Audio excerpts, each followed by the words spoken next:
Hujan deras turun membasahi desa Lamteuba malam itu. Langit hitam pekat hanya sesekali diterangi kilatan petir yang menyambar di balik gunung seulawah. Angin bertiup kencang, membuat dedaunan kelapa berderak keras seolah hendak patah.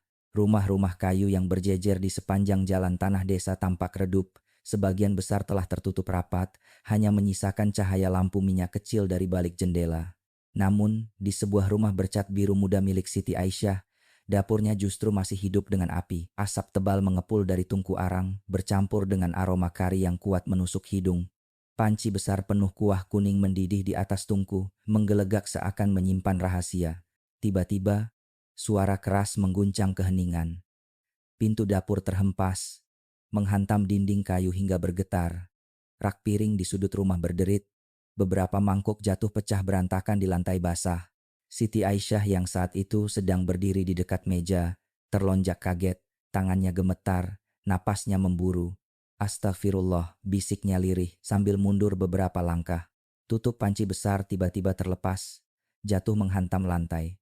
Kuah panas menyembur liar, sebagian memercik ke dinding, meninggalkan noda merah kecoklatan. Aisyah menahan teriakannya, matanya melebar ngeri ketika melihat sesuatu yang perlahan mengapung dari dalam kuah mendidih itu. Sebuah tangan manusia, kulitnya pucat keriput karena panas, tapi masih tampak jelas sebuah cincin kawin emas yang melingkar di jari manis. Astagfirullahaladzim, suara lirih itu keluar dari bibirnya, bersamaan dengan tubuhnya yang terhuyung lemas.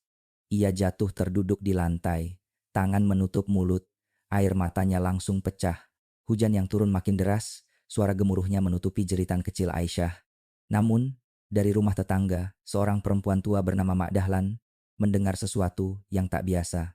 Ia keluar rumah dengan payung bambu tua di tangannya, berjalan tertatih menuju rumah Aisyah. Di tengah hujan yang gelap, beberapa warga lain juga mulai keluar dengan senter seadanya. Teriakan panik seorang perempuan muda di malam pekat seperti itu jelas bukan hal biasa. Mereka berlari, sebagian tanpa payung. Kaki mereka berlumuran lumpur saat menuju arah suara. Ketika tiba di depan rumah Aisyah, mereka mendapati pintu dapur terbuka lebar. Dari dalam, asap panas bercampur bau anyir menyembur keluar. Cahaya lampu minyak bergetar di dinding, menciptakan bayangan panjang yang menakutkan. Di ambang pintu, Aisyah berdiri dengan wajah pucat pasi. Tangannya gemetar, matanya merah penuh air mata. Nak, nak, apa yang terjadi? Suara Mak Dahlan bergetar. Ia mendekat dengan langkah hati-hati. Aisyah menunjuk ke arah tungku. Bibirnya terbuka, namun tak ada kata yang keluar. Air matanya jatuh deras, suaranya seakan terkunci di tenggorokan. Pak Tarmizi, kepala dusun yang kebetulan ikut datang, mengambil alih. Ia meraih senter dari seorang pemuda, lalu mendekat ke panci besar itu. Dengan tangan bergetar, ia mengarahkan cahaya senter ke dalam cairan kuning pekat. Sejenak ia terdiam, nafasnya tercekat, wajahnya memucat. Itu tangan manusia, katanya lirih. Lalu segera mundur dengan langkah kaku. Orang-orang di belakangnya menahan napas. Beberapa perempuan menjerit histeris, yang lain menutup mulut dengan tangan, tak percaya dengan apa yang baru saja mereka lihat. Aisyah jatuh terduduk di tanah. Tubuhnya menggigil hebat. Dengan suara terputus-putus, ia akhirnya bersuara. Itu, cincin Fauzan. Suami saya. Tangisnya pecah, menggema bersama suara hujan yang mengguyur atap rumah kayu itu. Warga panik. Ada yang berlari ke balai desa, ada pula yang segera menghubungi polisi sektor terdekat. Hujan deras tak menghalangi langkah mereka, sebab malam itu desa Lamteuba tak lagi sekadar sunyi, melainkan telah berubah menjadi saksi sebuah rahasia gelap yang terkuak di dalam panci dapur sederhana. Tak lama kemudian, suara sirene polisi meraung dari kejauhan, menembus pekatnya malam dan derasnya hujan. Lampu sorot mobil patroli menembus kabut, menerangi halaman rumah Aisyah. Petugas segera memasang garis kuning di sekitar rumah, melarang siapapun masuk. Siti Aisyah dibawa ke ruang tamu. Tubuhnya diselimuti kain tipis oleh Mak Dahlan yang terus menggenggam tangannya, berusaha menenangkan meski wajahnya sendiri pucat dan penuh ketakutan. Tenanglah nak, insya Allah akan terbongkar semua. Sabar, ya, bisiknya lembut. Namun, malam itu, wajah-wajah warga yang berkumpul tak lagi memancarkan kedamaian desa. Bisikan-bisikan mencurigai Aisyah mulai terdengar. Ada yang menduga ia sengaja membunuh suaminya karena marah. Ada pula yang yakin ini ulah rentenir yang sering menagih utang Fauzan. Tapi tak ada yang bisa memastikan. Satu hal yang jelas, malam itu dapur rumah Siti Aisyah bukan lagi tempat memasak, melainkan tempat terbukanya sebuah rahasia kelam yang akan mengguncang hidupnya dan seluruh desa Lamteuba untuk selamanya. Hujan belum reda ketika dua mobil patroli berhenti di halaman rumah kayu itu. Lampu sorot menembus pekat malam, memantul di tanah becek dan pepohonan kelapa yang berderak tertiup angin. Polisi dengan jas hujan hitam turun cepat, memasang pita kuning, lalu mengatur warga agar menjauh. Suara anak-anak yang tadi menangis ditenangkan, sementara kaum lelaki berbisik-bisik penuh tegang. Di ruang tamu, Siti Aisyah duduk dengan wajah pucat, selimut tipis membungkus tubuhnya yang masih gemetar. Air matanya belum berhenti mengalir. Meski ia berusaha keras untuk tetap sadar, di sampingnya, Mak Dahlan terus menggenggam tangan sang perempuan muda itu, membisikkan doa pelan. "Tenang nak, jangan bicara dulu, biarlah polisi bekerja," katanya dengan suara bergetar. Tak lama kemudian, seorang lelaki berperawakan tinggi masuk, usianya sekitar 40-an, mengenakan mantel panjang berwarna coklat. Tatapannya tajam, namun langkahnya tenang. Dialah Inspektur Jamal, penyidik yang didatangkan dari Banda Aceh. Ia berdiri sejenak di ambang pintu dapur. Asap kari masih mengepul tipis, bercampur dengan bau anyir yang menusuk hidung. Jamal menunduk, lalu menyalakan lampu sorot kecil yang dibawanya. Dengan napas tertahan, ia mendekat ke panci besar di atas tungku. Senter diarahkan. Cahaya putih menyinari isi kuah kuning pekat itu. Dan di sanalah terlihat jelas potongan tangan dengan cincin emas yang masih melingkar di jari. Hening seketika menyelimuti dapur. Para petugas yang ikut masuk menahan napas, sebagian memalingkan wajah. "Itu cincin Fauzan." Suara Aisyah lirih terdengar dari ruang tamu, nyaris tak berdaya. Inspektur Jamal menoleh cepat. "Fauzan, suamimu?" tanyanya pelan. Aisyah mengangguk lemah, lalu menutup wajah dengan kedua tangannya. Tangisnya kembali pecah. Mak Dahlan memeluk bahu Aisyah erat-erat. "Sabar nak, sabar. Semua akan ada jawabannya," katanya sambil mengusap air mata perempuan itu. Pak Tarmizi, kepala dusun yang sejak tadi ikut menyaksikan, maju dengan wajah serius. "Saya mengenal cincin itu, Pak. Fauzan memang selalu memakainya. Tapi bagaimana bisa tubuhnya ada di dalam panci?" Jamal tak langsung menjawab. Ia menunduk, memperhatikan detail, potongan kulit, tulang kecil, bahkan serpihan kain yang ikut mengapung. Ia memberi isyarat pada tim forensik untuk mengambil gambar dan mengumpulkan sampel cairan. Di meja dapur, mereka juga menemukan sebuah dompet kulit yang sudah lembab, terselip di bawah rak kayu. Jamal membukanya dengan hati-hati. Di dalamnya ada beberapa lembar uang lusuh, sebuah foto kecil Fauzan dan Aisyah di hari pernikahan mereka, serta secari kertas dengan tulisan tangan tergesa-gesa. Tulisan itu membuat dahi Jamal berkerut. "Bayar rentenir Meulaboh. Jika terlambat, ampun." Di bawahnya, ada angka-angka besar, bunga utang, dan tanggal jatuh tempo. Coretan itu tampak kacau, seakan ditulis dengan rasa panik. Jamal menarik napas dalam. Ia menutup dompet itu perlahan, lalu menatap Pak Tarmizi. "Sepertinya kita harus menyelidiki lebih jauh soal utang ini." Warga yang berdiri di luar dapur mulai berbisik-bisik. Sebagian menatap ke arah Aisyah dengan tatapan curiga. "Jangan-jangan dia sendiri yang melakukannya," bisik seorang perempuan muda. "Fauzan kan sering marah-marah. Mungkin istrinya tak tahan," sambung yang lain. Bisikan itu membuat Aisyah semakin tersudut. Ia menunduk dalam-dalam, menahan sesak di dadanya. Inspektur Jamal mendekat, menatapnya dengan sorot mata penuh ketegasan namun juga iba. "Bu Aisyah, tolong jawab dengan tenang. Kapan terakhir kali ibu melihat suami ibu?" Aisyah menggigit bibirnya. Suaranya pelan, bergetar. "Kemarin malam, sebelum hujan turun, dia keluar rumah, katanya mau bertemu temannya. Setelah itu, saya tidak tahu lagi. Apakah kalian sempat bertengkar?" Jamal bertanya hati-hati. Aisyah menggeleng cepat, air matanya jatuh lagi. "Tidak, saya hanya lihat dia gelisah, seperti ada yang ditakutinya." Jamal mencatat setiap kata. Baginya, ekspresi Aisyah lebih banyak menunjukkan kebingungan ketimbang kepura-puraan. Namun, sebagai penyidik, ia tak bisa langsung percaya. Sementara itu, salah satu petugas datang dengan wajah serius. "Pak, di halaman belakang, kami menemukan bekas tanah yang baru digali. Ada juga sepotong kain berdarah." Jamal menegakkan tubuh. "Baik, jaga lokasi itu, jangan ada yang mendekat." Kabar itu segera menyebar keluar rumah. Warga semakin gaduh, bisikan semakin keras. Ada yang menuding ini konspirasi hutang. Ada yang bilang, Aisyah tahu lebih banyak daripada yang ia katakan. Di tengah kekacauan itu, seorang anak kecil berlari dari rumah seberang. Nafasnya terengah, wajahnya masih basah oleh hujan. Dialah Salwa, bocah 9 tahun yang polos. "Mak Dahlan, Mak, aku lihat orang semalam," teriaknya. Semua mata menoleh. Jamal segera berjongkok, menatap anak itu dengan lembut. "Apa yang kamu lihat, Nak? Ceritakan pelan-pelan." Salwa menggigit bibirnya, lalu berkata dengan suara kecil, "Aku lihat ada orang pakai jas hujan hitam, bawa sesuatu, dibungkus plastik. Dia keluar dari samping rumah Bu Aisyah sebelum ada suara teriakan." Warga terdiam. Mak Dahlan menutup mulut dengan tangan. Terperangah. Aisyah menoleh cepat. Matanya melebar. Jamal menatap anak itu serius. "Kamu yakin dengan apa yang kamu lihat?" Salwa mengangguk cepat. "Iya, Pak. Aku tidak salah lihat." Jamal berdiri, matanya menyapu seluruh ruangan. Potongan puzzle mulai terbentuk di kepalanya. Utang Fauzan, sosok misterius dengan jas hujan, dan potongan tubuh dalam panci. Semua ini jelas bukan hanya soal rumah tangga biasa. Ada sesuatu yang jauh lebih gelap bersembunyi di balik tragedi malam itu. Dan Jamal tahu, inilah awal dari penyelidikan panjang yang akan mengguncang bukan hanya hidup Aisyah, tapi juga membuka borok besar di balik bayang-bayang Meulaboh.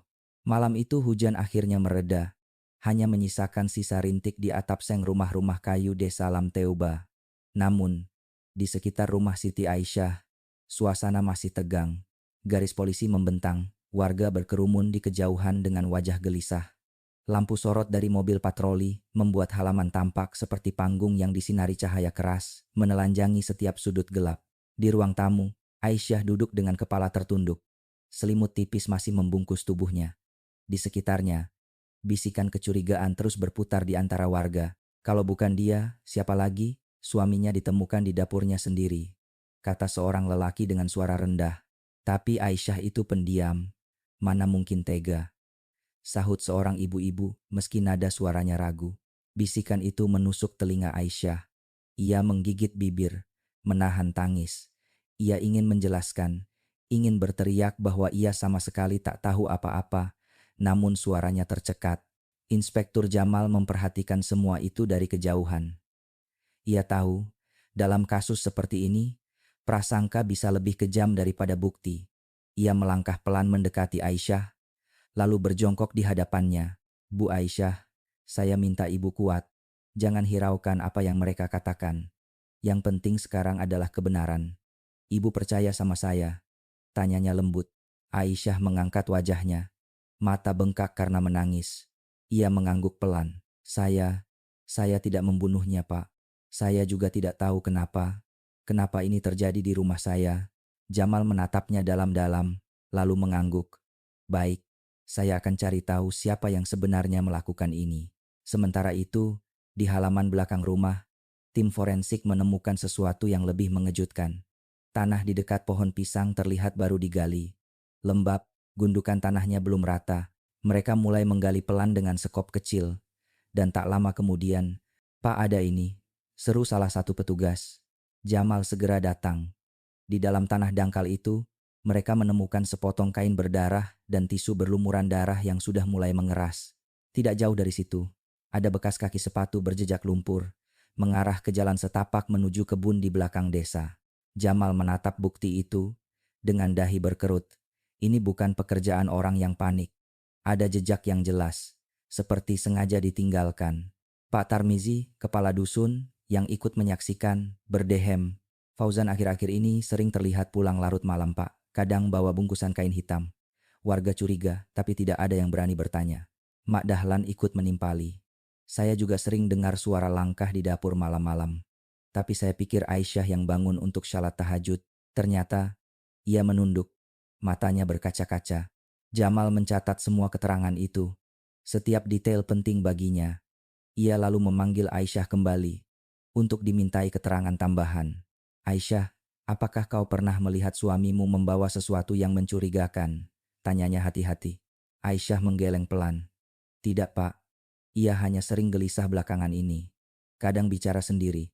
Pernah suatu malam, ia bilang, kalau aku tak mau tanda tangan, dia akan bawa aku ke orang-orangnya. Tapi saya tidak mengerti maksudnya. Orang-orangnya? Jamal menatap tajam. Aisyah menunduk. Saya tidak tahu siapa. Mungkin orang yang menagih hutang. Ucapan itu membuat Jamal semakin yakin bahwa kasus ini lebih besar dari sekadar perselisihan rumah tangga.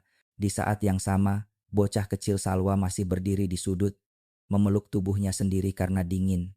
Jamal menghampirinya lagi. Salwa, coba ceritakan sekali lagi. Apa yang kamu lihat semalam? Anak itu menggigit bibir, lalu berbisik. Saya lihat orang pakai jas hujan hitam. Jalannya cepat. Dia bawa sesuatu dibungkus plastik. Setelah itu, saya dengar suara panci jatuh. Lalu ada teriakan. Apakah kamu kenal orang itu? Jamal bertanya lembut. Salwa menggeleng. Gelap, Pak. Tapi dia tinggi. Lebih tinggi dari Pak Fauzan. Keterangan itu langsung dicatat Jamal. Sementara warga yang mendengar mulai saling pandang. Sebagian mulai sadar bahwa ada kemungkinan besar pelakunya bukan Aisyah. Namun, tetap saja bisikan mencurigai sang istri belum padam sepenuhnya. Menjelang dini hari, penyelidikan awal dihentikan sementara. Polisi memasang penjagaan di sekitar rumah Aisyah. Warga akhirnya bubar satu persatu, meski masih penuh rasa ingin tahu. Aisyah sendiri tetap duduk di ruang tamu, memeluk lututnya. Mak Dahlan menemaninya tanpa banyak bicara, hanya sesekali mengusap bahunya. Aku takut, Mak. Kalau bukan aku, berarti ada orang lain yang bisa masuk ke rumah ini, dan itu lebih menakutkan, ucap Aisyah lirih. Mak Dahlan menatapnya dalam-dalam. Nak, jangan biarkan rasa takut menguasai hatimu. Ingatlah, doa bisa lebih kuat dari apapun. Kalau kau ikhlas, Allah akan buka jalan. Aisyah menutup wajahnya, terisak. Kata-kata itu menembus hatinya, memberi sedikit kekuatan di tengah badai yang menimpa. Sementara di luar, Inspektur Jamal berdiri di bawah sisa hujan gerimis, menatap rumah kayu itu dengan sorot mata penuh tekad. Ia tahu, kasus ini bukan sekadar tragedi keluarga. Ada jejak besar yang akan membawanya ke Meulaboh, ke dunia gelap para rentenir, dan mungkin ke rahasia yang selama ini disembunyikan Fauzan. Malam itu, di desa Lamteuba, kebenaran baru saja mengetuk pintu, dan Jamal berjanji pada dirinya sendiri. Ia tidak akan berhenti sampai menemukan siapa yang benar-benar bersalah. Pagi di desa Lamteuba datang dengan langit mendung. Embun masih menempel di dedaunan pisang, sementara ayam jantan berkokok tanpa semangat. Namun, suasana desa tetap hening. Rumah Siti Aisyah masih dikelilingi garis polisi, membuat warga hanya bisa memandang dari jauh. Di ruang tamu, Aisyah duduk lemas, wajahnya sembab karena tangisan semalam. Di sampingnya, Mak Dahlan setia menemani, menyiapkan secangkir teh panas. Minumlah, Nak. Badanmu butuh tenaga. Jangan sampai jatuh sakit, bisiknya lembut. Aisyah mengangguk pelan, meski hanya meneguk sedikit. Tatapannya kosong, seakan masih sulit menerima kenyataan bahwa suaminya, Fauzan, ditemukan dalam keadaan mengenaskan. Sementara itu, Inspektur Jamal sudah berada di kantor polisi sektor Nagan Raya. Berkas-berkas hasil pemeriksaan awal ia letakkan di atas meja kayu tua. Ia menatapnya dengan serius. Dompet Fauzan dengan catatan utang lusuh, tisu berdarah, dan jejak tanah di belakang rumah Aisyah. Semuanya membentuk pola yang jelas. Ada keterkaitan dengan dunia rentenir. Ia menyalakan rokok kretek, menghembuskan asapnya pelan, lalu bergumam, Maulaboh, selalu kembali ke sana. Siang harinya, Jamal kembali ke desa bersama dua anak buahnya. Mereka menelusuri lebih jauh rumah Aisyah, terutama lemari-lemari tua yang belum sempat diperiksa. Debu tebal menempel, menandakan sudah lama tidak dibuka. Saat salah satu petugas menggeser sebuah lemari kayu di dapur, terdengar bunyi kertas jatuh. Jamal segera memungutnya. Itu sebuah amplop kusam, tersembunyi di celah papan belakang lemari. Dengan hati-hati, ia membuka lipatan kertas di dalamnya. Tulisan tangan Fauzan tampak jelas. Meski sebagian tinta sudah memudar terkena lembab, kalau aku tidak bisa bayar mereka, mereka akan datang. Mereka bilang akan ambil apa saja yang bisa dijual. Tapi Aisyah tak tahu apa-apa. Aku takut dia akan disakiti. Kalau sesuatu terjadi padaku, ini tandanya mereka yang melakukannya. Namanya Karim. Dia tahu semua. Mata Jamal melebar. Ia membaca ulang bagian terakhir. Namanya Karim. Karim. Nama itu langsung mengingatkannya pada seorang pria yang pernah masuk dalam catatan kriminal beberapa tahun lalu. Seorang preman bayaran dari Meulaboh, terkenal kejam, sering terlibat pemerasan. Jamal mengepalkan tangan. Jadi benar, ada pihak luar yang terlibat. Ini bukan sekadar konflik rumah tangga. Ia menatap Aisyah yang duduk di ruang tamu dengan wajah penuh duka. Dalam hatinya, Jamal merasa iba. Perempuan itu bukan pelaku, melainkan korban dari lingkaran kejahatan yang lebih besar. Sore itu, Jamal berangkat ke Meulaboh. Perjalanan ditempuh hampir 2 jam melewati jalan berliku di tepi hutan dan bukit. Mobil jeep tua yang ia kendarai melintasi genangan air sisa hujan, meninggalkan jejak lumpur.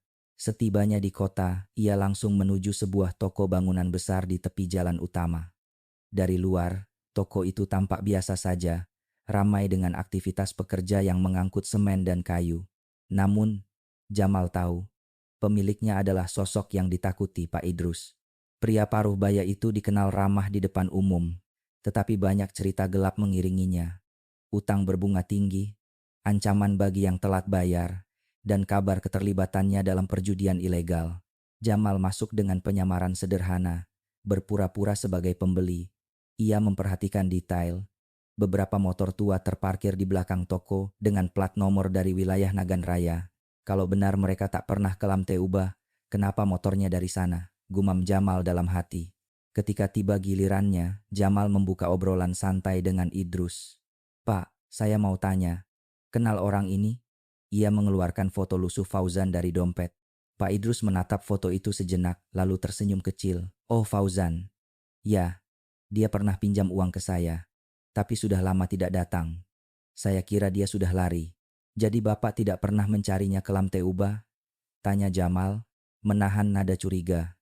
Idrus tertawa kecil, suaranya tenang tapi dingin. Ah, jauh sekali ke sana Pak, saya sibuk urus toko. Mana sempat? Namun Jamal tidak mudah percaya. Ia menatap tajam, lalu berkata pelan. Aneh. Ya, soalnya ada motor anak buah Bapak dengan plat Nagan Raya di belakang. Kebetulan, atau memang sering mondar-mandir ke sana. Sejenak, wajah Idrus berubah tegang, meski cepat ia tutupi dengan senyum. Motor bekas Pak, orang kampung sering jual motor ke sini. Jamal hanya mengangguk tipis, tapi di kepalanya kecurigaan semakin menguat. Malam harinya, ia kembali ke penginapan sederhana di pinggir kota. Ia membuka kembali surat Fauzan. Nama Karim tertera jelas, ditulis dengan tinta yang lebih tebal, seolah Fauzan ingin memastikan orang yang membacanya tahu siapa yang harus dicurigai. Karim, anak buah Idrus. Jamal bergumam. Ia mengambil map berisi catatan lama, lalu menemukan nama itu di daftar preman bayaran. Karim pernah terlibat kasus penganiayaan, tapi lolos karena saksi mencabut laporan. Kalau benar dia yang terakhir bersama Fauzan, berarti kita sudah dekat. Jamal menutup map itu, lalu menatap jendela. Dari kejauhan, suara ombak Samudra Hindia terdengar keras, memecah kesunyian malam. Ia tahu, esok ia harus bergerak cepat. Waktu tidak berpihak, semakin lama kebenaran ditunda, semakin besar kemungkinan bukti hilang dan pelaku kabur. Sementara itu, di desa Lamteuba, Aisyah masih duduk di ruang tamu ditemani Mak Dahlan. Malam semakin larut, tapi matanya enggan terpejam. Dalam hati ia berdoa lirih, memohon agar kebenaran segera terungkap. Ya Allah, jika benar dia suamiku, berikan aku kekuatan. Jangan biarkan aku hancur dalam fitnah. Bukakanlah jalan untuk kebenaran. Di luar rumah, garis polisi berkilat terkena cahaya lampu senter.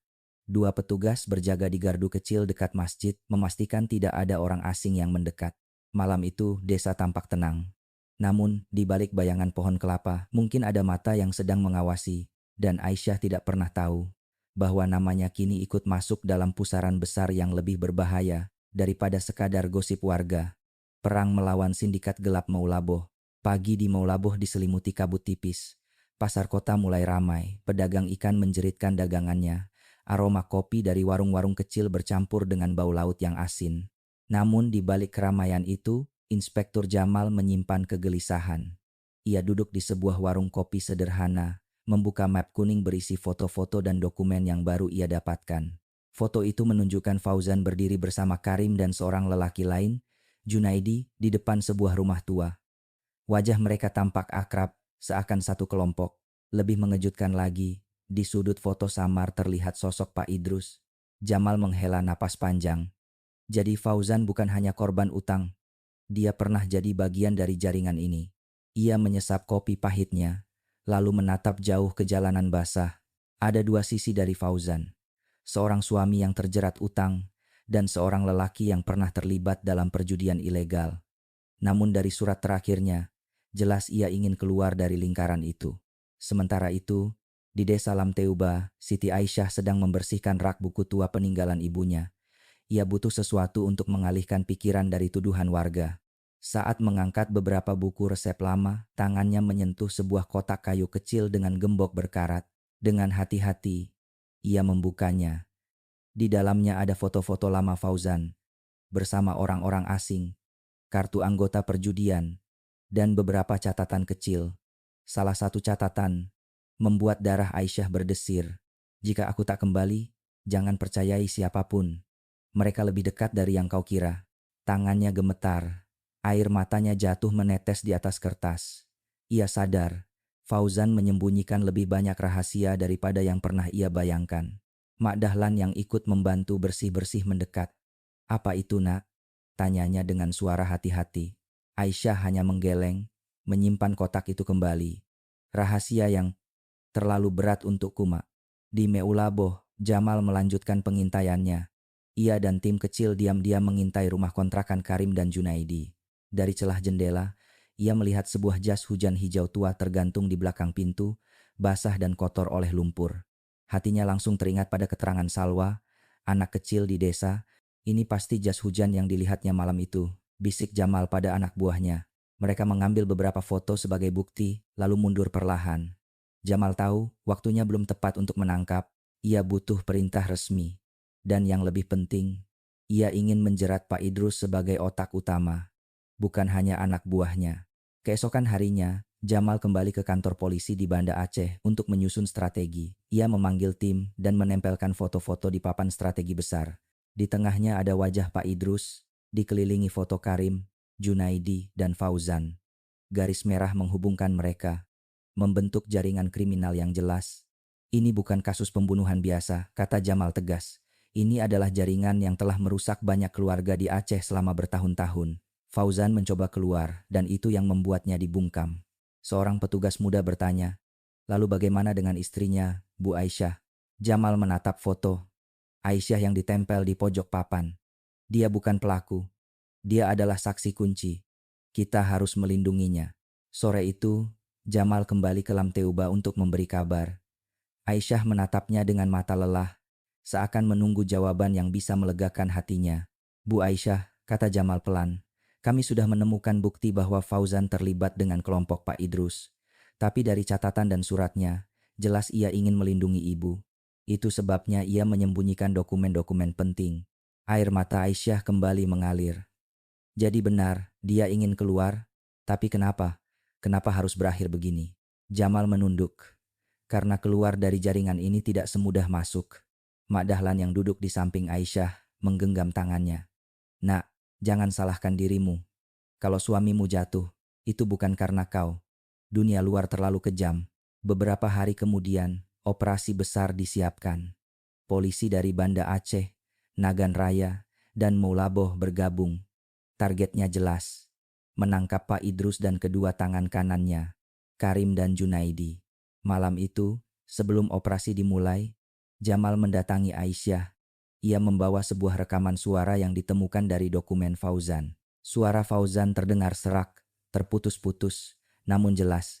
Kalau kau dengar ini, berarti aku sudah mati. Tolong lindungi Aisyah, jangan biarkan dia jadi korban. Orang itu bernama Idrus. Karim tahu semua perintahnya. Aisyah menutup mulutnya, tubuhnya gemetar. Air matanya mengalir deras, tetapi di balik tangisan itu ada secercah keberanian baru. Pak Jamal, kalau memang ini jalannya, saya siap jadi saksi. Saya ingin kebenaran ini terungkap. Meski suara saya gemetar, saya akan bicara. Jamal menatapnya dengan hormat. Ibu lebih kuat dari yang ibu kira. Operasi digelar pada malam berikutnya. 3 tim bergerak serentak, satu ke toko bangunan Idrus, satu ke kontrakan Karim dan Junaidi, dan satu tim kecil menjaga Aisyah di tempat aman. Di Meulaboh, toko bangunan Idrus dikepung. Polisi masuk dengan tenang, membuat para pegawai panik. Idrus mencoba bersikap ramah. Ada apa, Pak? Saya pengusaha kecil, tidak tahu apa-apa.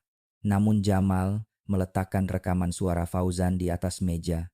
Saat suara Fauzan terdengar, wajah Idrus yang biasanya dingin berubah pucat. Dari mana kau dapat itu? Tanyanya ketus.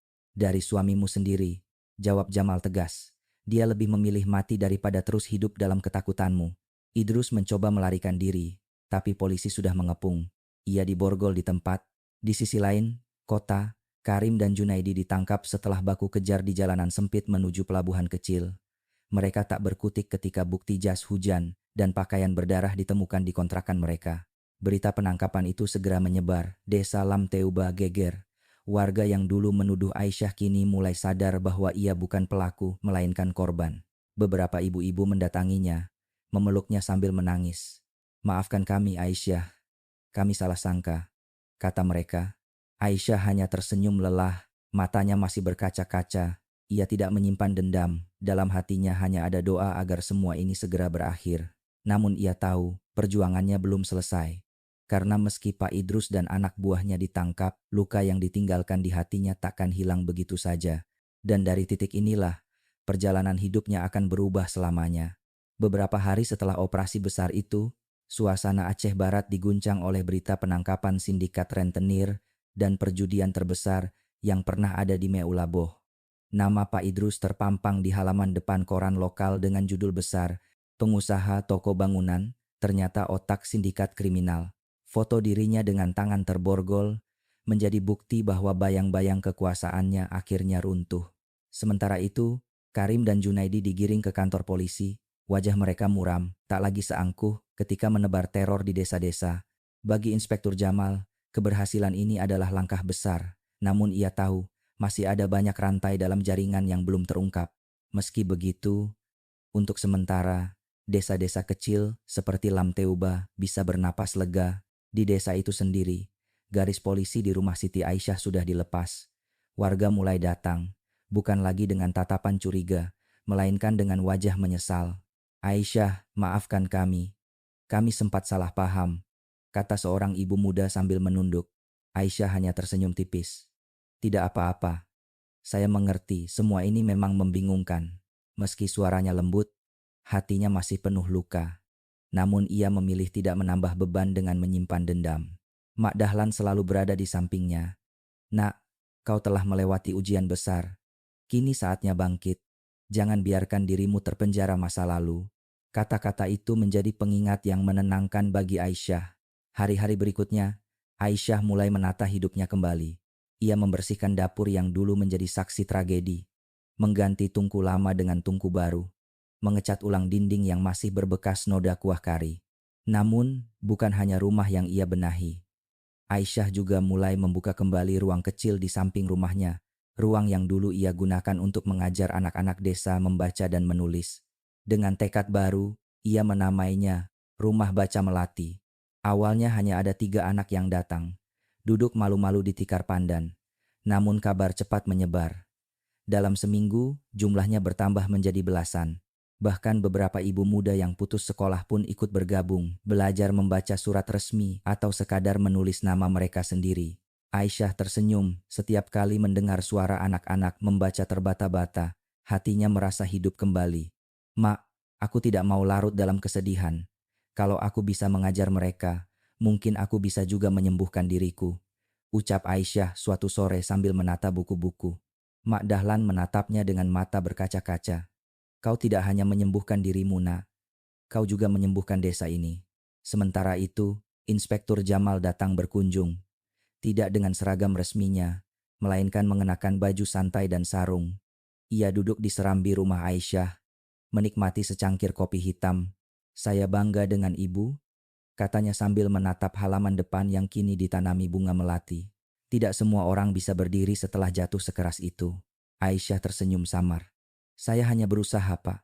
Kalau saya terus tenggelam, siapa yang akan menjaga rumah ini? Dan anak-anak desa ini? Tambah Jamal. Aisyah menunduk, merasa tersentuh. Ia tahu, meski suaminya menyimpan banyak rahasia kelam, ada satu hal yang pasti, Fauzan pernah berusaha melindunginya. Itu cukup menjadi alasan baginya untuk terus melangkah ke depan. Waktu berjalan, desa Lamteuba perlahan kembali ke ritme normal. Suara ayam berkokok, anak-anak berlari di jalan tanah, dan suara adzan dari surau tua kembali mengisi hari-hari. Namun, sesuatu telah berubah. Orang-orang kini melihat Aisyah bukan lagi sebagai perempuan yang dicurigai, melainkan sebagai simbol ketabahan. Mereka menghormatinya, bahkan banyak yang menjadikannya tempat bertanya. Pada suatu sore, seorang ibu muda datang sambil membawa anak kecilnya. Bu Aisyah, boleh anak saya ikut belajar di sini? Dia belum bisa membaca, tapi saya ingin dia pintar. Aisyah mengangguk ramah. Boleh, tentu saja. Semua anak berhak belajar. Ia sadar. Dari ruang kecil di samping rumahnya, ia bisa menyalakan cahaya baru bukan hanya untuk dirinya, tapi juga untuk desa. Namun, meski kehidupan mulai membaik, luka lama masih menyisakan bayang-bayang. Kadang di malam hari, ketika ia duduk sendiri di dapur, Aisyah merasa masih bisa mendengar suara Fauzan membetulkan tungku atau batu kecil di ruang tengah. Ia sering menangis diam-diam, merasakan campuran antara marah, kecewa, tapi juga rindu. Suatu malam, Mak Dahlan menemaninya di dapur. Perempuan tua itu menatapnya penuh kasih. Nak, orang yang kita cintai akan tetap tinggal di hati, meski tubuhnya sudah pergi. Kau tidak gila. Kau hanya sedang belajar menyembuhkan luka. Aisyah menggenggam tangan Mak Dahlan erat-erat. Aku marah padanya, Mak, tapi aku juga kasihan. Dia ingin keluar tapi tidak sempat. Mak Dahlan mengangguk pelan. Itu artinya kau sudah memaafkan.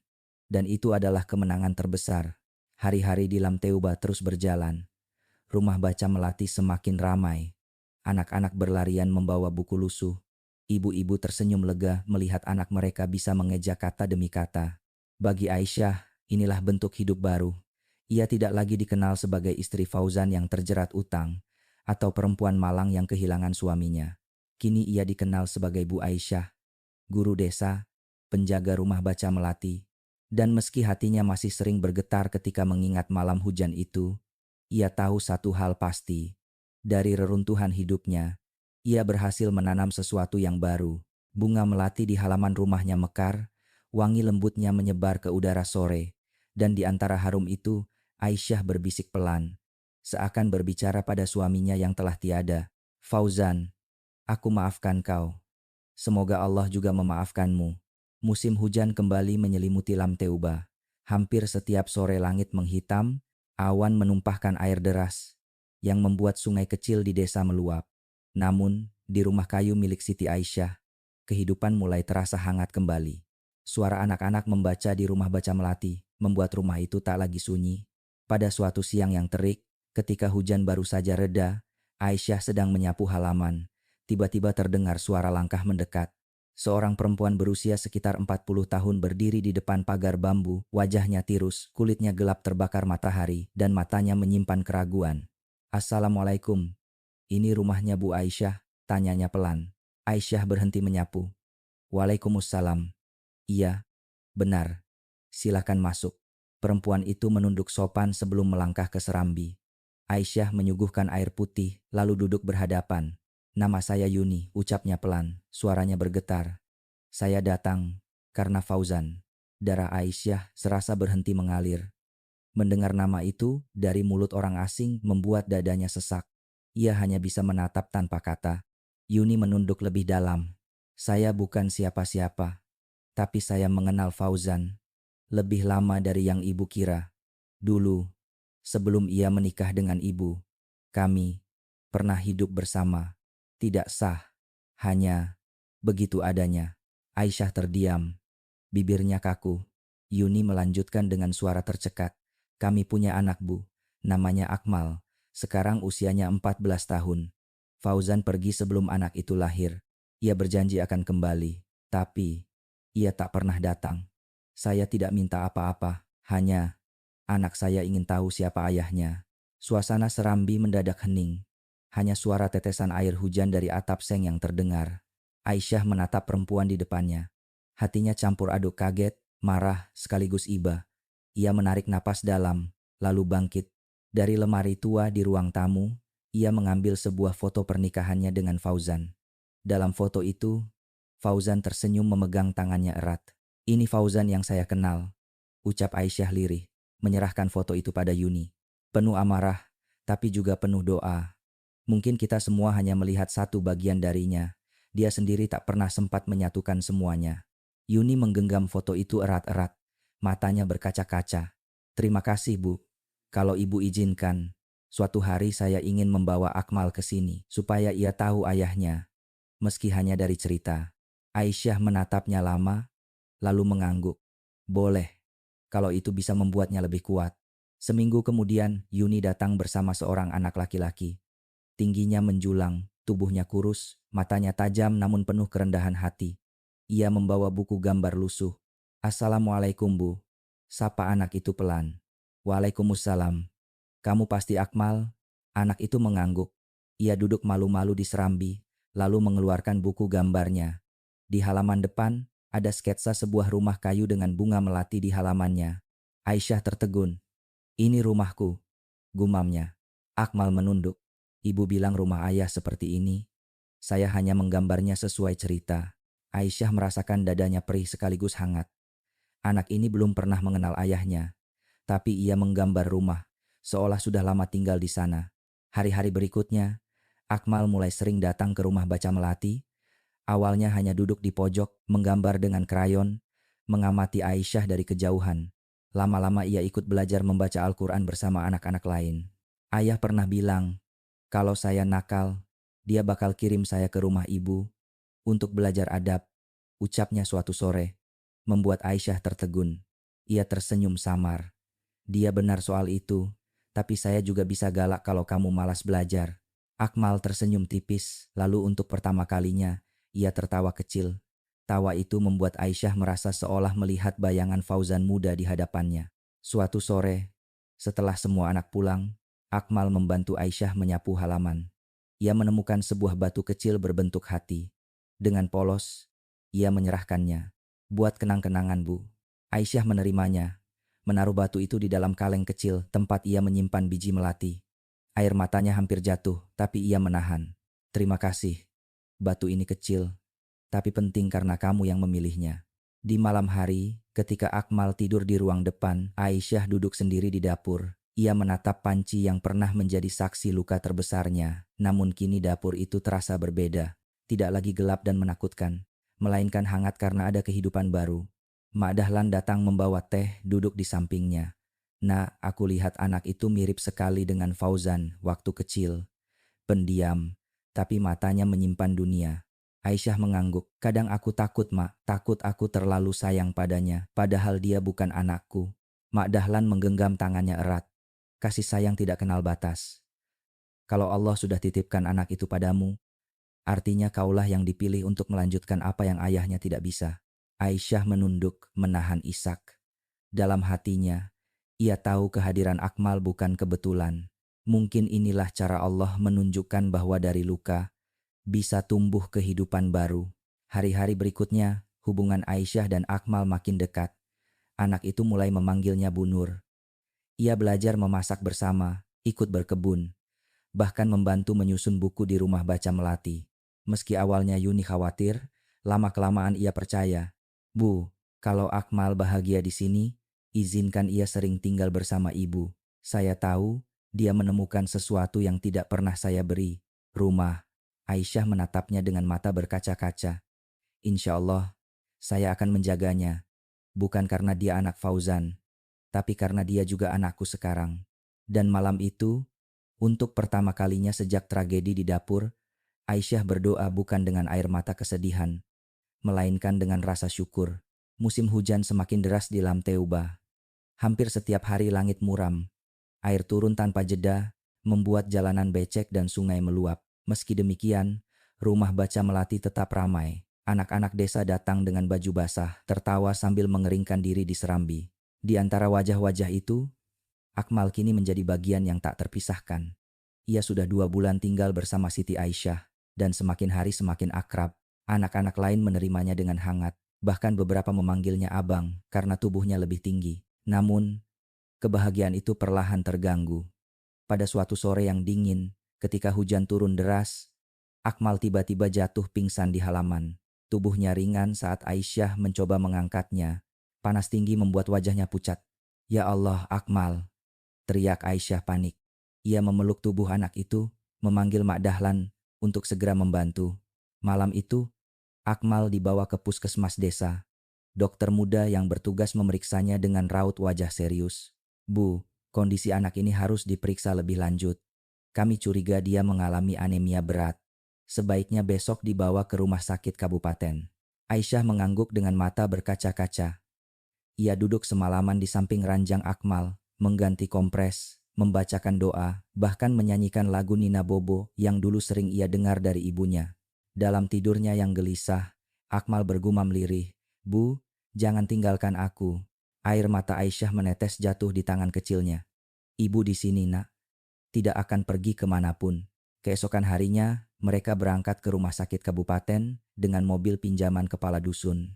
Setelah serangkaian pemeriksaan, dokter memberi hasil yang membuat dada Aisyah serasa diremuk. "Bu, anak ini menderita talasemia minor. Itu kelainan bawaan yang membuat tubuhnya sulit memproduksi hemoglobin. Tidak separah talasemia mayor, tapi tetap membutuhkan perawatan rutin, pola makan ketat, dan perhatian penuh." Aisyah menutup mulutnya dengan tangan gemetar. Mak Dahlan yang mendampingi menepuk bahunya. Dokter melanjutkan, "Ini bukan penyakit menular, Bu, tapi akan jadi beban hidup panjang. Dia butuh keluarga yang benar-benar siap." Aisyah menunduk, hatinya berkecamuk.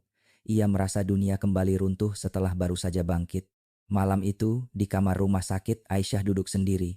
Akmal tertidur lemah, memeluk krayon hijaunya. Di meja kecil, kertas bergambar rumah kayu dengan tulisan "Untuk Ibu", yang membuat aku percaya aku boleh bahagia, masih tergeletak.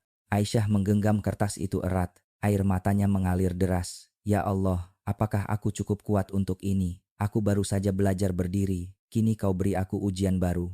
Di dalam hati kecilnya, ia teringat kembali pada masa mudanya. Ia pernah bermimpi menjadi guru tetap, punya rumah besar di kota, dan hidup damai. Semua itu pupus sejak menikah dengan Fauzan. Dan kini, di usia hampir 40, ia dihadapkan lagi dengan pilihan, melanjutkan hidup untuk dirinya sendiri, atau menyerahkan seluruh sisa hidupnya untuk merawat anak yang bahkan bukan darah dagingnya. Beberapa hari kemudian, Yuni datang menjenguk. Ia sudah mendengar kabar kondisi Akmal. Wajahnya tampak lelah, matanya sembab.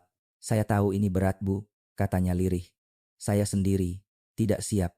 Tapi saya juga tidak mau Akmal merasa dirinya beban. Saya bingung harus bagaimana." Aisyah menatapnya lama. "Kita tidak bisa memilih anak seperti memilih tanaman. Yang sehat disayang, yang sakit dibuang. Kalau Allah menitipkan anak ini dengan segala kekurangannya, mungkin karena Dia tahu ada orang yang bisa menerimanya sepenuhnya." Air mata Yuni jatuh. Ia menggenggam tangan Aisyah. "Itu ibu, bukan saya. Saya terlalu lemah." Malam itu, Aisyah menulis surat ke dinas sosial. Tangannya bergetar, tapi tulisannya jelas. "Saya sadar bahwa merawat Akmal bukan perkara mudah. Saya tidak meminta kemudahan. Saya hanya meminta kesempatan. Karena setiap anak, sekuat atau selemah apapun, berhak atas rumah yang mencintainya tanpa syarat." Beberapa minggu kemudian, keputusan resmi datang. Akmal diizinkan tinggal bersama Aisyah sebagai anak asuh dengan pengawasan berkala dari ibunya, Yuni.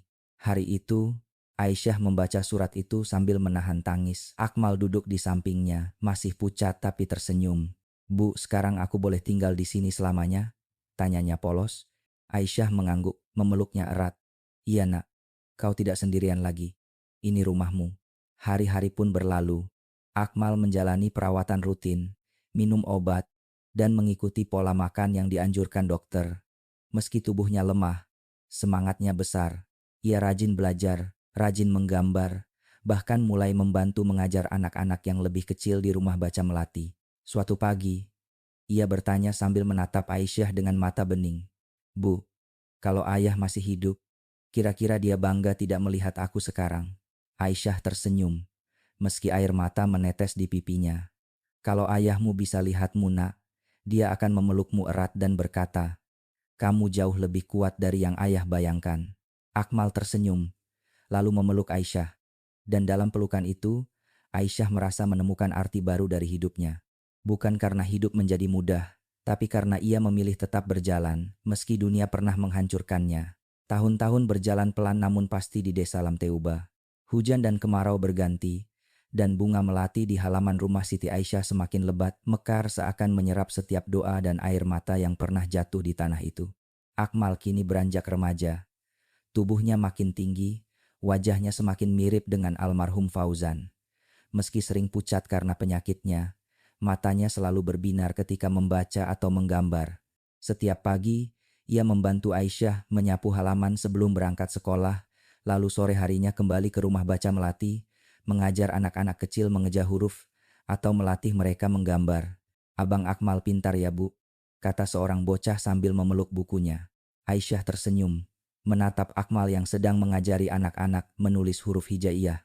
Iya nak, dia bukan hanya pintar, tapi juga sabar. Bagi Aisyah, melihat Akmal tumbuh adalah kebahagiaan yang tidak pernah ia bayangkan sebelumnya. Setiap kali ia mendengar tawa remaja itu bergema di rumah, hatinya merasa terisi kembali. Namun, perjalanan tidak selalu mulus.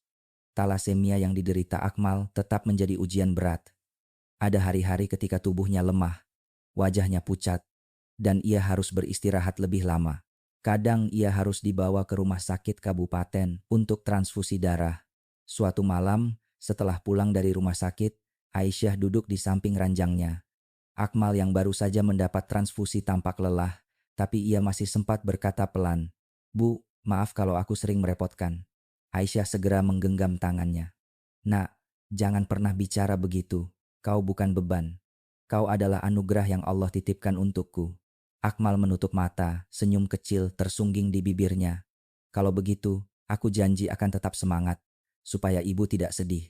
Air mata Aisyah jatuh tanpa bisa ditahan. Ia tahu anak ini tidak hanya kuat, tapi juga berhati besar. Rumah baca melati semakin dikenal. Berita tentang Aisyah yang membuka tempat belajar gratis sampai ke kecamatan. Beberapa mahasiswa dari Banda Aceh datang berkunjung, membawa buku-buku baru untuk anak-anak.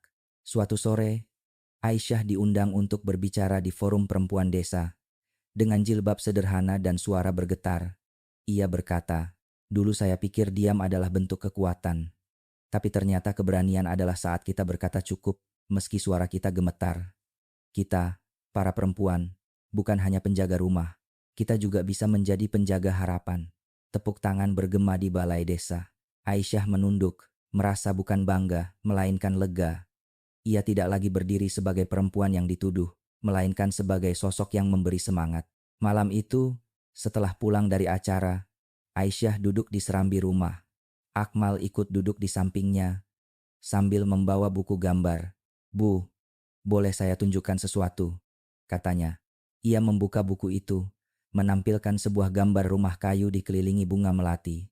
Di dalam rumah itu, ada seorang perempuan berkerudung duduk dengan senyum, sementara seorang remaja berdiri di sampingnya, menggambar di papan tulis. "Ini kita, Bu," kata Akmal dengan suara bergetar. "Saya tahu tubuh saya lemah, tapi kalau saya besar nanti, saya ingin jadi guru, sama seperti ibu. Saya ingin ajar anak-anak, supaya mereka punya masa depan lebih baik dari saya."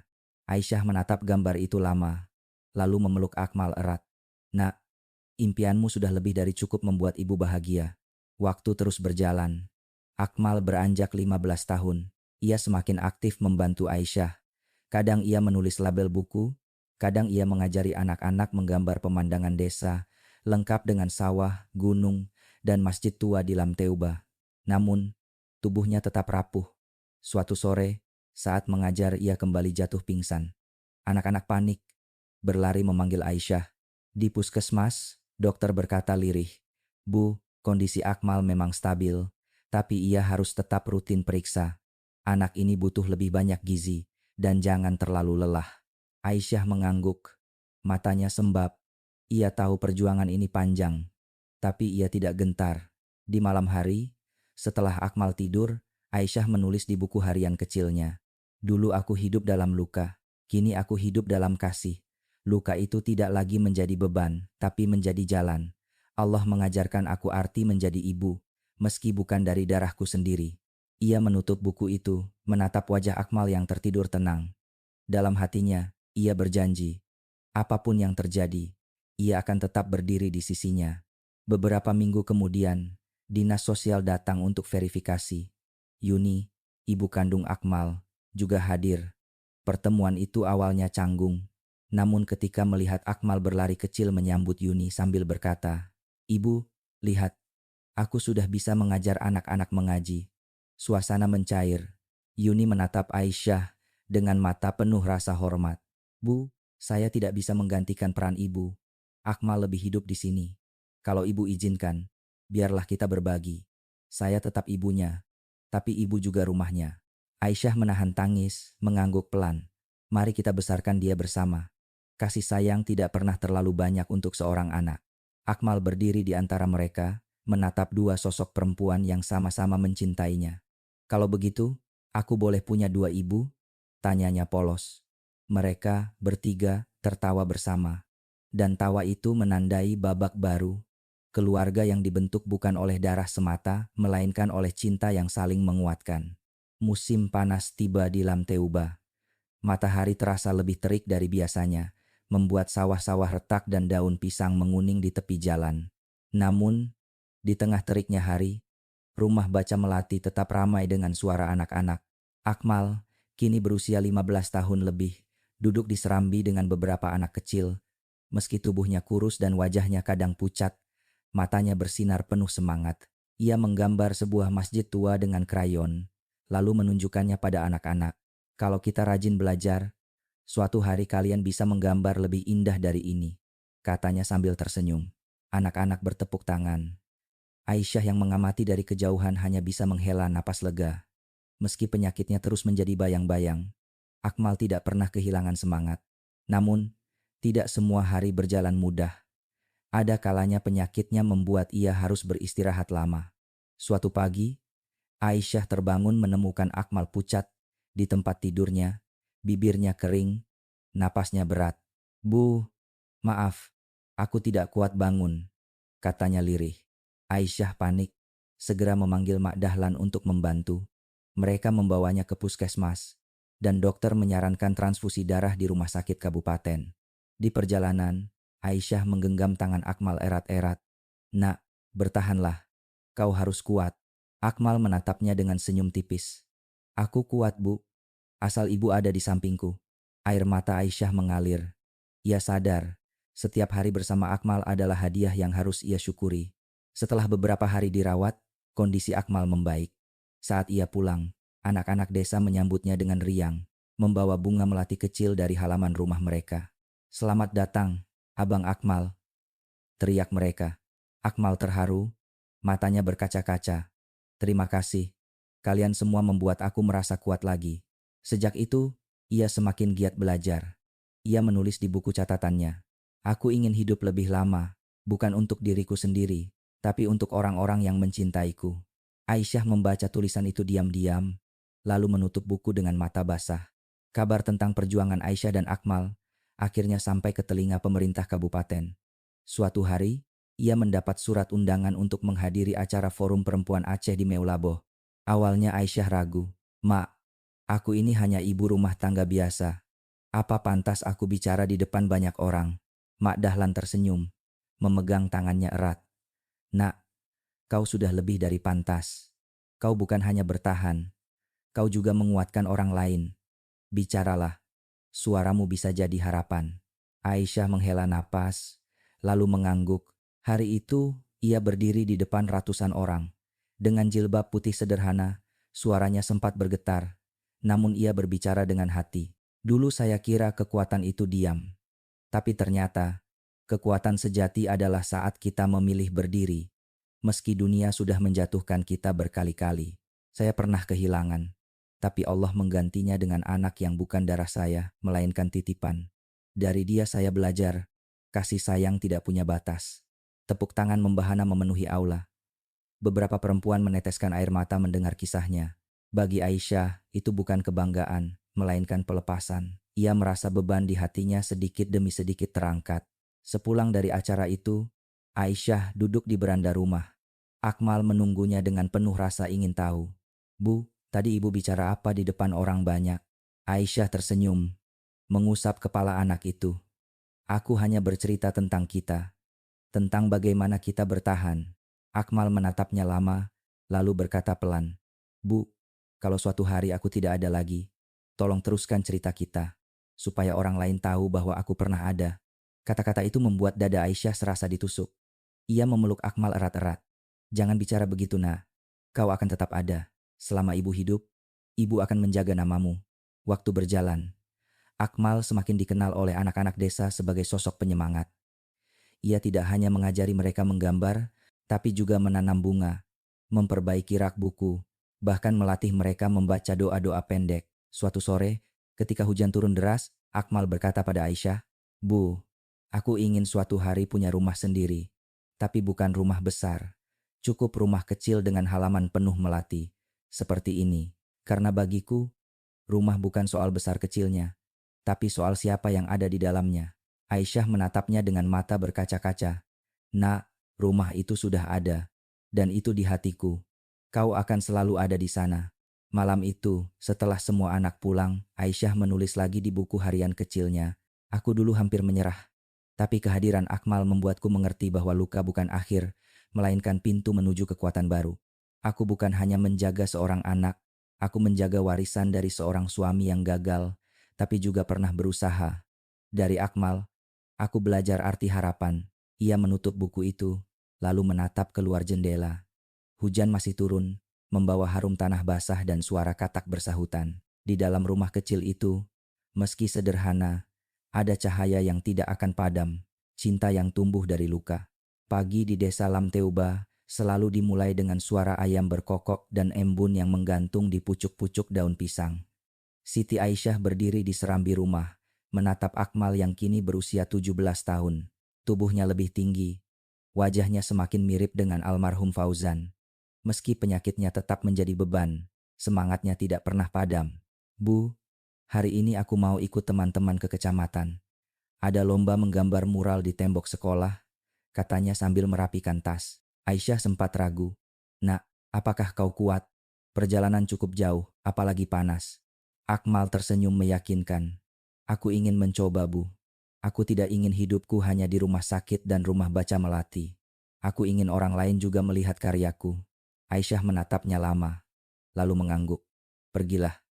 Tapi janji, jangan memaksakan diri. Hari itu, Akmal berangkat bersama beberapa pemuda desa. Mereka membawa cat, kuas, dan semangat muda yang penuh warna. Di kecamatan, dinding sekolah kosong disulap menjadi kanvas besar. Akmal menggambar pemandangan desa, sawah menghijau, masjid tua, gunung seulawah berdiri megah, dan di tengahnya sebuah rumah kecil dikelilingi bunga melati. Orang-orang yang lewat berhenti, kagum melihat detail gambarnya. Salah seorang guru berkata, anak ini berbakat luar biasa. Gambarnya bukan hanya indah, tapi penuh jiwa. Akmal hanya tersenyum, matanya berbinar. Untuk pertama kalinya, ia merasa dirinya bukan hanya anak sakit, melainkan seseorang yang bisa memberi makna melalui karya. Sore itu, Aisyah menunggu di rumah dengan cemas. Ketika Akmal pulang, meski wajahnya pucat dan peluh membasahi kening, senyumnya lebar. Bu, muralku dipilih jadi yang terbaik. Mereka bilang mau mengabadikannya di koran lokal. Aisyah meneteskan air mata haru. Ia memeluk Akmal erat. Nak, kau sudah membuatku bangga, lebih dari yang bisa kubayangkan. Sejak saat itu, nama Akmal mulai dikenal di kecamatan. Beberapa orang mengundangnya untuk melukis di balai desa, bahkan ada mahasiswa seni dari Banda Aceh yang datang menemuinya. Namun, di balik kebahagiaan itu, penyakitnya tetap mengintai. Ada hari-hari ketika tubuhnya terlalu lemah untuk menggenggam kuas. Aisyah sering menemukan anak itu duduk termenung di beranda, memandang tangannya sendiri. Bu, katanya suatu malam, bagaimana kalau suatu hari aku tidak bisa menggambar lagi? Aisyah duduk di sampingnya, menggenggam tangannya. Nak, tanganmu bukan hanya untuk menggambar. Kau sudah menggambar dengan hatimu. Bahkan kalau kau berhenti melukis di kertas, karya hatimu akan tetap hidup di orang-orang yang kau ajari. Akmal menunduk, air matanya jatuh pelan. Ia memeluk Aisyah, merasakan kekuatan yang selalu ia butuhkan. Di desa, rumah baca melati semakin ramai. Bukan hanya anak-anak kecil, tapi juga pemuda-pemudi yang ingin belajar menulis, membaca kitab, atau sekadar berkumpul. Aisyah menjadi sosok panutan. Suatu sore, seorang ibu muda menghampirinya. Bu Aisyah, saya sering mendengar cerita ibu di kecamatan. Banyak perempuan terinspirasi oleh keberanian ibu. Bolehkah kami mengadakan kelas khusus di sini untuk ibu-ibu belajar baca Al-Quran? Aisyah tersenyum. Tentu saja. Rumah ini bukan milikku saja, tapi milik semua yang ingin belajar. Sejak itu, setiap malam Jumat, ibu-ibu desa berkumpul di rumah baca melati. Suara lantunan ayat suci menggema, mengisi ruang sederhana itu dengan kedamaian. Aisyah duduk di tengah-tengah mereka, merasa doanya selama ini perlahan terjawab. Namun, tak semua orang menerima perubahan itu dengan senang hati. Sebagian lelaki desa merasa iri, karena rumah baca melati menjadi pusat perhatian. Ada yang berbisik sinis. Itu semua hanya karena kasihan pada anaknya yang sakit. Kabar itu sampai ke telinga Aisyah. Ia tersenyum pahit, tapi tidak menanggapi. Mak Dahlan, yang selalu mendampinginya, menepuk bahunya. Nak, kalau orang sudah iri, jangan dilawan dengan kata-kata. Lawanlah dengan doa dan kerja. Nanti mereka sendiri yang akan melihat kebenaran. Aisyah mengangguk, hatinya tenang. Ia tahu hidup selalu penuh ujian, tapi ia sudah terbiasa berdiri di tengah badai. Suatu malam, ketika listrik padam dan hanya lampu minyak yang menyala, Akmal duduk bersama Aisyah di serambi. Bu, katanya, aku sering berpikir, kalau aku tidak panjang umur, apakah semua ini akan berhenti? Aisyah menatapnya dengan mata basah. Nah, hidup kita tidak diukur dari panjangnya waktu, tapi dari makna yang kita tinggalkan. Kau sudah meninggalkan jejak lebih dalam dari banyak orang yang hidup lebih lama. Akmal diam, lalu tersenyum kecil. Kalau begitu, aku tidak takut lagi. Aku ingin terus berkarya, selama Allah masih memberi napas. Aisyah memeluk anak itu erat, merasakan dada rapuhnya yang berdegup penuh semangat. Hari-hari berikutnya, Akmal semakin aktif melukis. Ia membuat sketsa rumah baca baru, lebih besar, dengan ruang khusus untuk ibu-ibu dan anak-anak. Ia berkata, Bu, kalau suatu hari aku tidak ada, tolong teruskan ini. Jangan biarkan rumah baca melati padam. Aisyah mengangguk, menahan tangis. Ia tahu impian anak itu jauh melampaui sakitnya. Dan malam itu, setelah Akmal tertidur, Aisyah menulis lagi di buku hariannya. Aku tidak lagi mencari kebahagiaan di luar. Aku menemukannya di sini, dalam tawa anak-anak, dalam doa ibu-ibu, dalam mimpi seorang remaja yang tubuhnya rapuh tapi hatinya kuat. Hidup ini, meski penuh luka, akhirnya indah.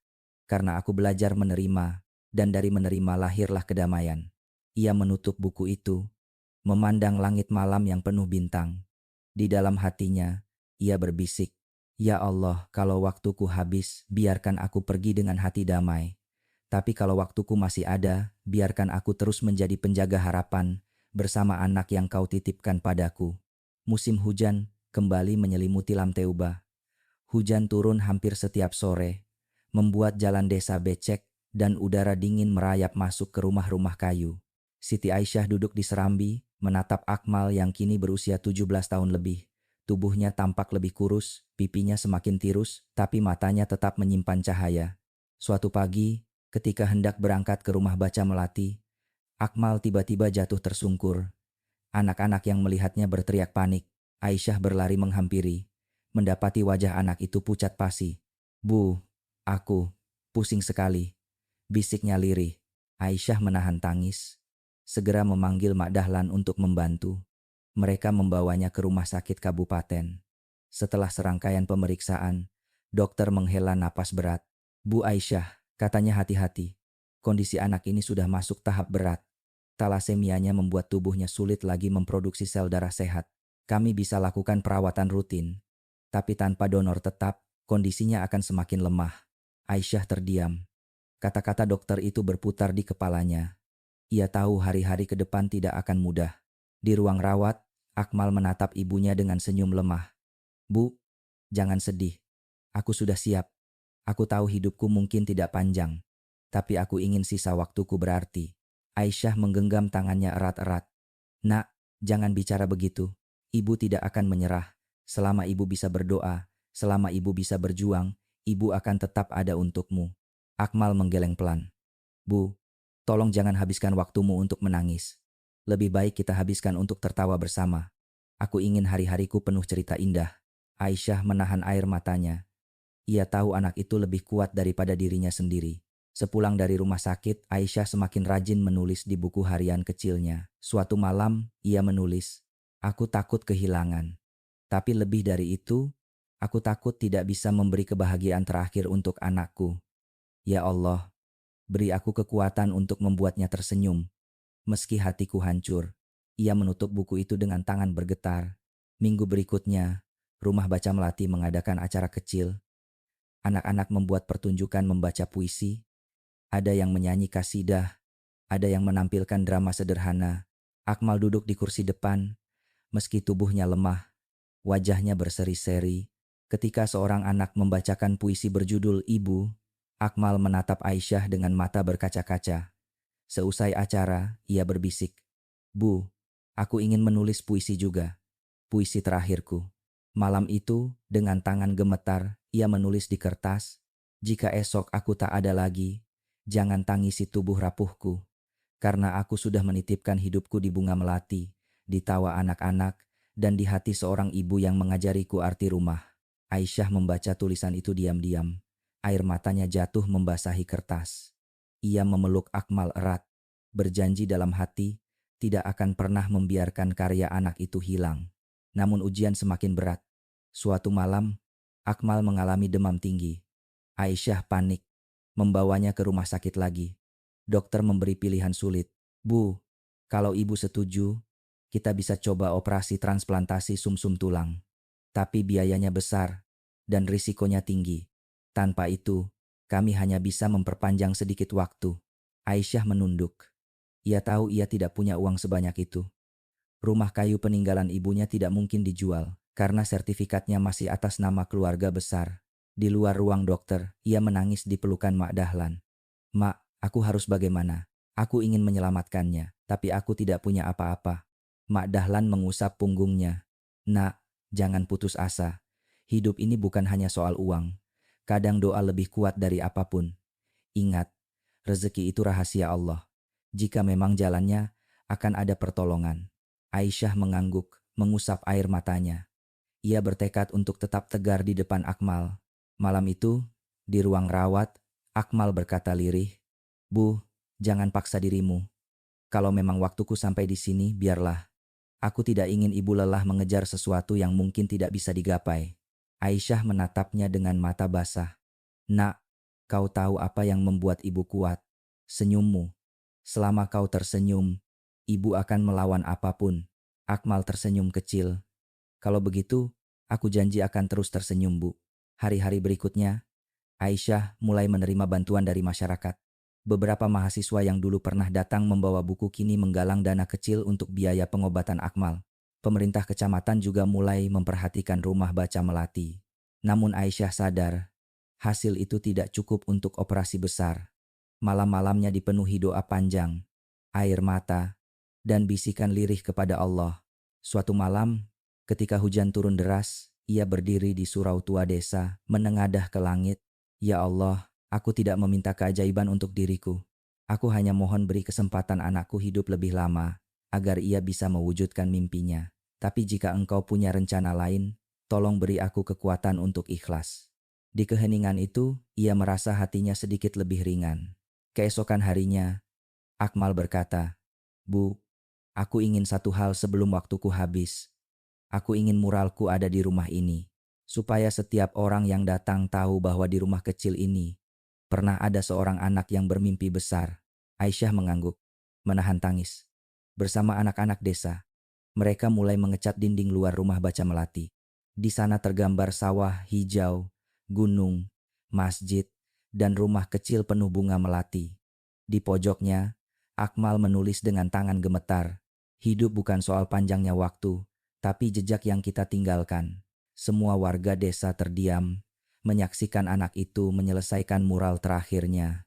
Malam itu, Aisyah menulis di buku hariannya, "Aku berdiri di persimpangan, antara harapan dan kenyataan, antara ikhlas dan perjuangan. Apapun yang terjadi esok, aku tahu aku sudah tidak sendirian. Aku punya doa, aku punya anak yang berani, dan aku punya cinta yang tak akan pernah padam. Ia menutup buku itu, menatap wajah Akmal yang tidur dengan tenang. Hujan masih turun, membawa suara yang menenangkan. Di hatinya, ia bersiap menghadapi apapun yang akan datang. Pagi itu, langit desa Lamteuba berwarna pucat. Embun masih menempel di rumput, dan suara kokok ayam bersahutan dari kejauhan. Siti Aisyah duduk di samping ranjang Akmal, menggenggam tangan kurus anak itu. Wajahnya pucat, tapi matanya tetap memancarkan ketenangan. Bu, suara Akmal lirih. Aku sudah tidak takut lagi. Aisyah menahan air matanya. Jangan bicara begitu, nak. Kau masih harus hidup. Kau masih punya banyak mimpi. Akmal tersenyum kecil. Mimpiku sudah cukup, Bu. Aku ingin orang mengingatku bukan sebagai anak sakit, tapi sebagai anak yang pernah berusaha. Rumah baca melati. Biarlah itu jadi warisanku. Aisyah menunduk. Air mata menetes ke tangan anak itu. Nak, kau tidak pernah menjadi beban. Kau adalah cahaya dalam hidupku. Hari-hari terakhir Akmal dipenuhi doa dan cinta. Warga desa sering datang menjenguk. Anak-anak membawa bunga melati. Ibu-ibu membawa bubur hangat. Semua ingin menunjukkan bahwa Akmal tidak sendirian. Suatu malam, ketika listrik padam, Akmal meminta Aisyah duduk di sampingnya. Bu, tolong bacakan aku doa yang dulu selalu ibu baca saat aku kecil. Aisyah membuka mushaf kecil peninggalan ibunya, membaca pelan surah Yasin. Suaranya bergetar, namun ia berusaha tegar. Akmal menutup mata, bibirnya ikut bergerak, mengikuti bacaan ibunya. Setelah selesai, ia berkata lirih, "Terima kasih, Bu. Aku merasa damai sekali." Beberapa hari kemudian, di tengah hujan rintik, Akmal menghembuskan napas terakhirnya. Wajahnya tenang, senyum tipis masih melekat di bibirnya. Aisyah memeluknya erat, tangisnya pecah, tapi hatinya juga diliputi rasa syukur karena ia tahu anak itu pergi dengan damai. Seluruh desa ikut berduka. Pemakaman sederhana diadakan di tanah lapang dekat surau tua. Warga berdiri dalam diam. Anak-anak rumah baca melati meletakkan bunga melati di pusaranya. Inspektur Jamal, yang sempat hadir, menepuk bahu Aisyah. Bu, anak itu tidak mati sia-sia. Jejaknya akan terus hidup di hati orang-orang. Aisyah hanya mengangguk. Air matanya terus mengalir. Minggu-minggu setelah kepergian Akmal, rumah kayu itu terasa hampa. Aisyah sering duduk sendiri di serambi, menatap mural yang dilukis Akmal. Di pojok mural itu ada kalimat terakhir yang ditulisnya. Hidup bukan soal panjangnya waktu, tapi jejak yang kita tinggalkan. Setiap kali membacanya, hati Aisyah bergetar. Ia merasa anak itu masih ada, masih menemani. Namun hidup harus berjalan. Rumah baca melati tetap dibuka. Anak-anak tetap datang. Ibu-ibu tetap belajar. Aisyah mengajar mereka dengan senyum. Meski matanya sering sembab. Suatu sore, seorang anak kecil bertanya polos, "Bu, Abang Akmal kemana? Kok sudah lama tidak mengajar?" Aisyah menunduk, mengusap kepala anak itu. "Abang Akmal sekarang mengajar dari surga. Setiap kali kalian belajar di sini, itu artinya kalian meneruskan mimpinya." Anak-anak mengangguk polos, lalu kembali belajar dengan semangat. Aisyah menatap mereka, hatinya berbisik. "Nak, kau benar. Hidupmu memang singkat, tapi mimpimu panjang. Dan aku akan menjaganya." Beberapa bulan kemudian, Aisyah mendapat undangan dari kota Banda Aceh. Ia diminta berbicara di sebuah forum tentang pendidikan desa. Dengan suara tenang, ia berkata di depan ratusan orang, "Anak saya Akmal mengajarkan saya satu hal. Cinta sejati tidak butuh pengakuan, hanya butuh keberanian. Ia tidak panjang umur, tapi meninggalkan jejak yang akan terus hidup. Dan saya percaya, setiap dari kita punya kesempatan untuk meninggalkan jejak kebaikan, sekecil apapun." Tepuk tangan bergemuruh memenuhi ruangan. Banyak mata berkaca-kaca mendengar kisahnya. Malam itu, setelah kembali ke Lamteuba, Aisyah duduk di serambi rumah. Angin malam berembus lembut, membawa harum bunga melati. Ia membuka buku harian kecilnya, menulis, "Hari ini aku tidak lagi merasa sendiri. Aku bukan lagi perempuan yang terjebak dalam luka, melainkan seorang ibu yang belajar ikhlas. Akmal, kau tetap hidup dalam setiap doa, setiap tawa anak-anak, dan setiap bunga melati yang mekar." Terima kasih sudah memilihku sebagai ibumu. Ia menutup buku itu, menatap langit penuh bintang. Dalam hatinya ia merasa damai. Tahun demi tahun berlalu. Rumah baca Melati berkembang menjadi pusat belajar desa. Anak-anak yang dulu diajar Akmal kini tumbuh dewasa. Ada yang jadi guru, ada yang jadi perawat, ada yang tetap tinggal di desa membantu orang tua mereka. Di halaman rumah, bunga melati tumbuh semakin lebat, seakan menjadi saksi cinta yang tidak pernah padam. Dan setiap kali Aisyah berjalan melewati mural peninggalan Akmal, ia selalu berhenti sebentar, mengusap kata-kata terakhir anak itu. Jejakmu tetap ada, nak, bisiknya pelan. Dan ibu akan terus menjaganya sampai akhir waktu. Penutup, kisah Aisyah dan Akmal bukanlah cerita tentang kekalahan, melainkan tentang keberanian menerima hidup apa adanya. Tentang bagaimana cinta bisa lahir dari luka, dan bagaimana seorang ibu bisa menemukan kekuatan baru dalam kesedihan. Pesan dari cerita ini, hidup bukan tentang berapa lama kita bernapas, tapi tentang apa yang kita tinggalkan untuk orang lain. Dan cinta seorang ibu baik kandung maupun titipan adalah cinta yang tidak akan pernah hilang.